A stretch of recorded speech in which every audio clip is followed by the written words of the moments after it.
Bueno, vamos a ver aquí ángulos correspondientes, alternos externos y colaterales internos, colaterales externos. ¿Sí? Dos paralelas, sí, cortadas, sí, por una transversal. Voy a poner esta es la otra paralela, dos paralelas, ahí están las dos paralelas. Ahí están, cortadas por una transversal, van a formar 8 ángulos. Los ángulos que están dentro de las paralelas se van a llamar internos, que son el 2, el 3, el 8 y el 5. Los que están fuera de las paralelas se van a llamar externos, que es el 1, el 4, el 6 y el 7. ¿Sí? Bueno, vamos con ángulos correspondientes. ¿Sí? Se le llama ángulos correspondientes a los ángulos situados del mismo lado de la transversal, ¿sí? Uno externo, que sería este el 1, y otro interno, por decir el 5 aquí, ¿sí? Entonces, el ángulo 1, ¿sí? El ángulo 1 es correspondiente con el ángulo 5. ¿Por qué es correspondiente? Porque están del mismo lado de la transversal, uno es externo y el otro interno, el 1 con el 5. El 2 con el 6, vean aquí, del mismo lado de la transversal, uno interno que es el 2 y otro externo que es el 6. Nos vamos con el 3 y el 7 son correspondientes, uno interno y otro externo.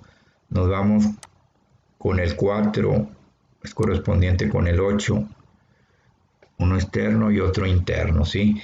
Estos ángulos correspondientes tienen la propiedad de ser congruentes, quiere decir que miden lo mismo. Lo que mide, por decir, lo que mide el ángulo 1 mide el ángulo 5, lo que mide el 2 mide el 6. ¿Ah? No se refiere. Bueno, nos vamos con ángulos alternos internos, ¿sí? Alternos internos. Son los ángulos situados a uno y otro lado de la transversal y dentro de las paralelas.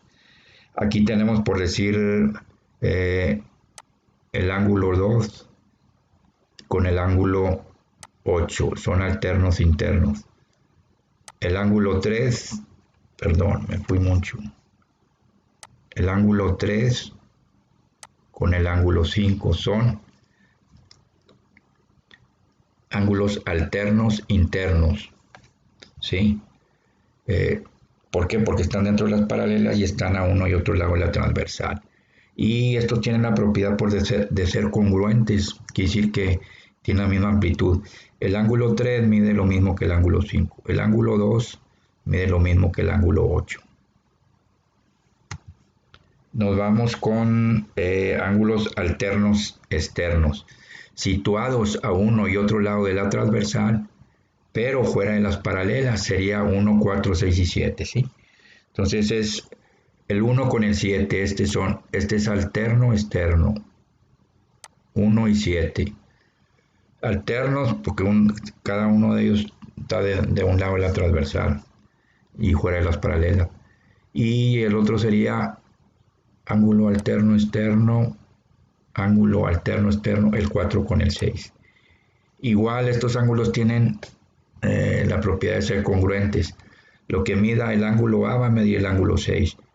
Lo que mide el ángulo 1 va a medir el ángulo 7. Ahora nos vamos con los ángulos colaterales internos. Y son aquellos que están situados del mismo lado de la transversal, ¿sí? Y dentro de las paralelas. Entonces, colaterales internos sería el 2 con el 5, ¿sí? Colaterales internos. El 3 con el 8. Y aquí vemos, ¿sí?,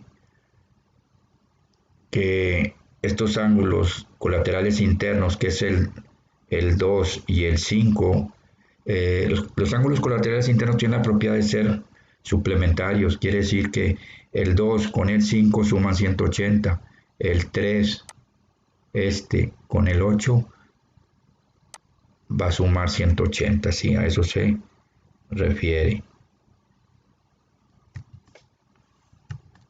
Bueno, ahora vamos con colaterales externos. Están situados del mismo lado de la transversal, ¿sí?, pero fuera de las paralelas. Entonces sería el ángulo 1 con el ángulo 6. El ángulo 4 con el ángulo 7. Y estos ángulos colaterales externos tienen la propiedad de ser suplementarios, quiere decir que suman 180 grados.